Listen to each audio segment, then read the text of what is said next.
Michael Jordan walks into a Chicago high school gym when the team's most confident player looks at him and says, "Give me $50 and I'll play you one-on-one." What Jordan says in the next 3 seconds doesn't start a game.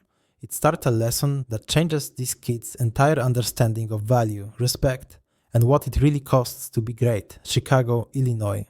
Summer 96, Tuesday afternoon, 2:00 p.m. Whitney Young, high school gymnasium. Not a fancy facility, just a standard high school gym. Wooden bleachers pushed against the walls. Scoreboard that flickers. Hardwood floor that's seen better days. But it's clean, well maintained. The kind of place where real basketball happens, where kids learn the game. Jordan is here because the school's coach called him. Personal favor. The coach played college ball with one of Jordan's friends, asked if Jordan could stop by, give the kids some motivation, maybe run a drill or two. Jordan said yes. He's in the middle of his second three-peat. Already won 4 championships, working on number 5, the most famous athlete on the planet. And he's spending his Tuesday afternoon at a Chicago high school. The team is running drills when Jordan walks in. 15 kids, ages 15 to 17. All of them stop immediately. Basketballs stop bouncing, conversations stop mid-sentence. Every single eye locked on Michael Jordan. Number 23, standing in their gym, wearing simple black shorts and a white t-shirt. Jordan 11's on his feet. That's it. No entourage, no cameras. Just him. The coach blows his whistle. Alright, bring it in. The players sprint over, form a semicircle around Jordan. Some of them are starstruck, can barely look at him. Others trying to play it cool, failing. Jordan looks at each one of them, makes eye contact, reads them, sees the hunger, sees the doubt, sees the dreams.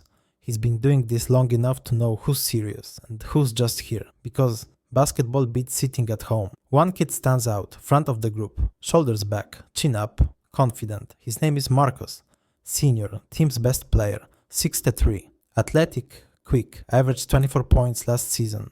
Got interest from a few Division II schools. Nothing major, but he's good.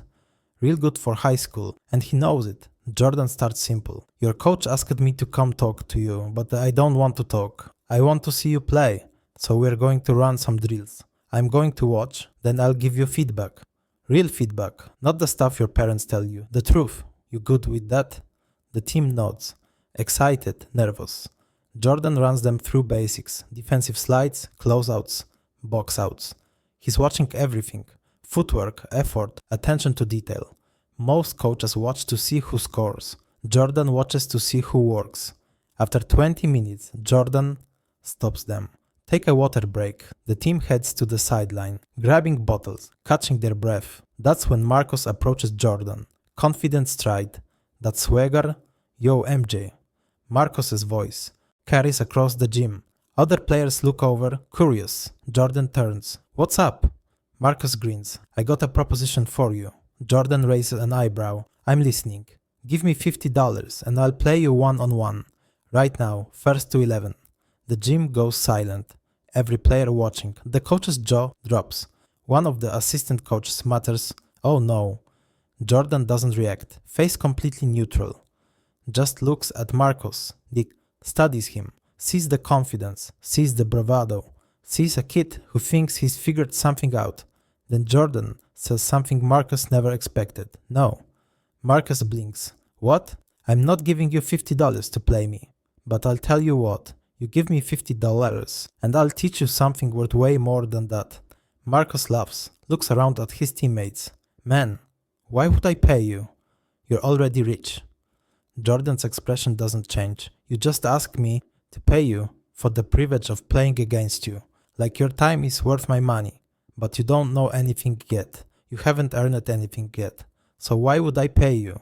The gym is dead silent now.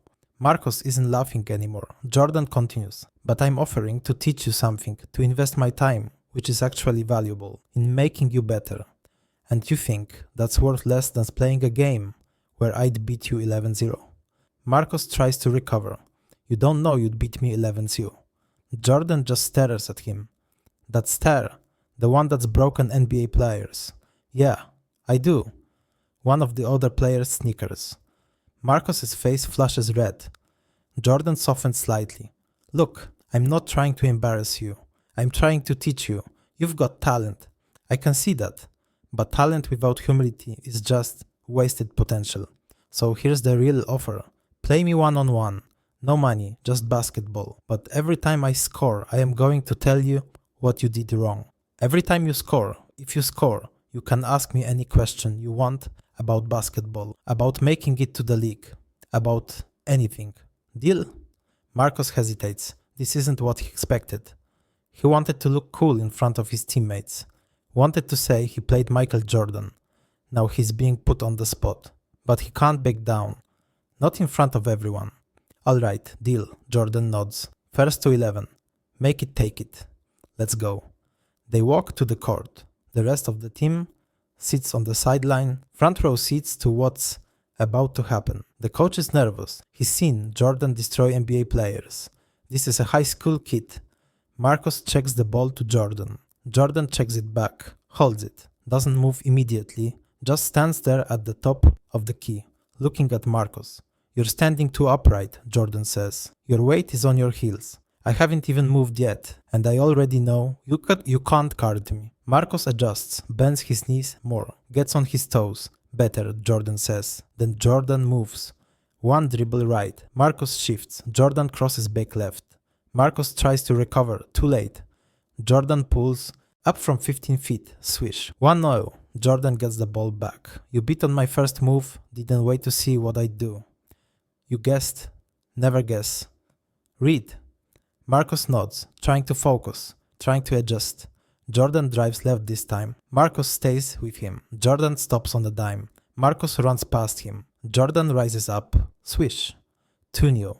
You're chasing me instead of staying in front of me. Anticipate where I'm going, not where I've been. Marcos is breathing harder now. Not from exhaustion, from pressure. Every player on his team is watching him get schooled. Jordan scores again. 3-0. Your hands are down. Always keep your hands up. Makes me work harder for every shot. Then 4-0. You're reaching. That's a foul. In a real game, move your feet. 5-0. Watch my shoulders, not the ball. My shoulders tell you where I'm really going. 6-0. You're playing me too tight. Give yourself space to react. It continues. Jordan scores every single time, but true to his word. After each basket, he teaches, explains, breaks down exactly what Marcos did wrong and how to fix it.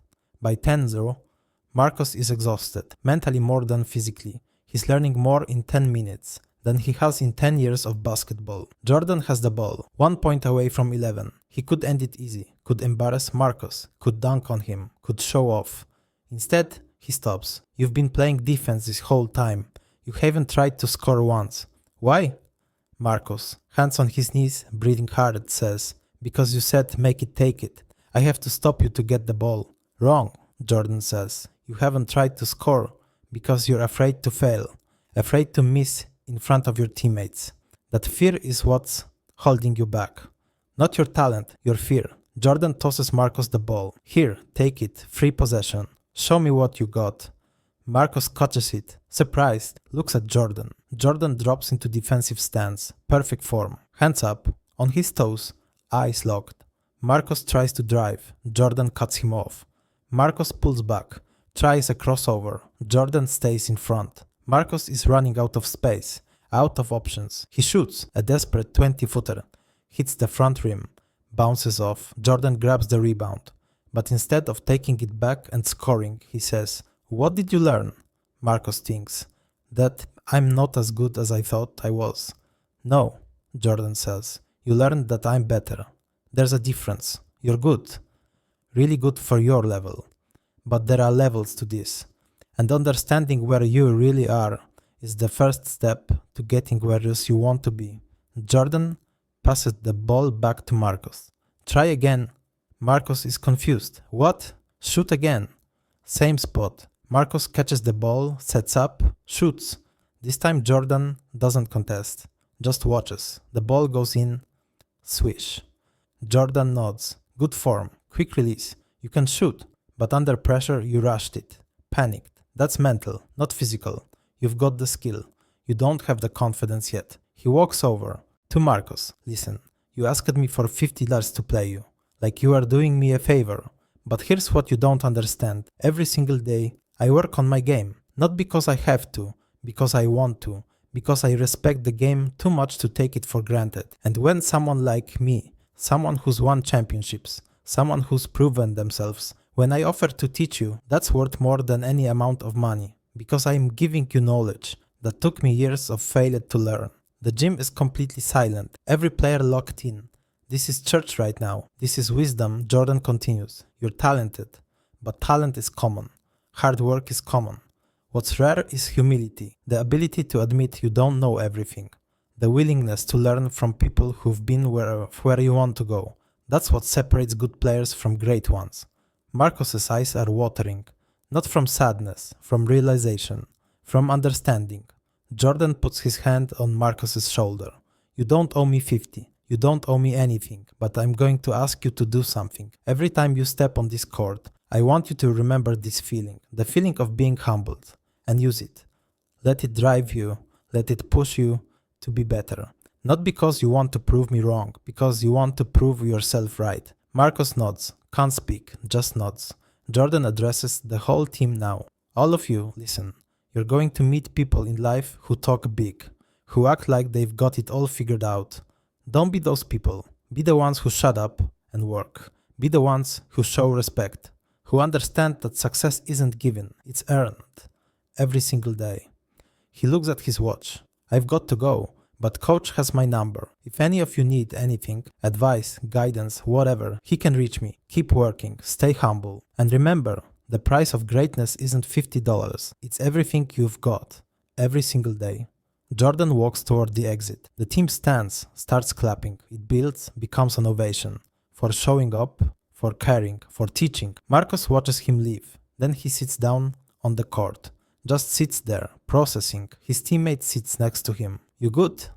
Marcus wipes his eyes. Yeah, I just learned more in 20 minutes than I have in my whole life. 10 years later, Marcus is an assistant coach at a small college. One of his players is cocky, talks trash, thinks he's got it figured out. Marcus tells him the story about the day he asked Michael Jordan for $50 about learning what value really means.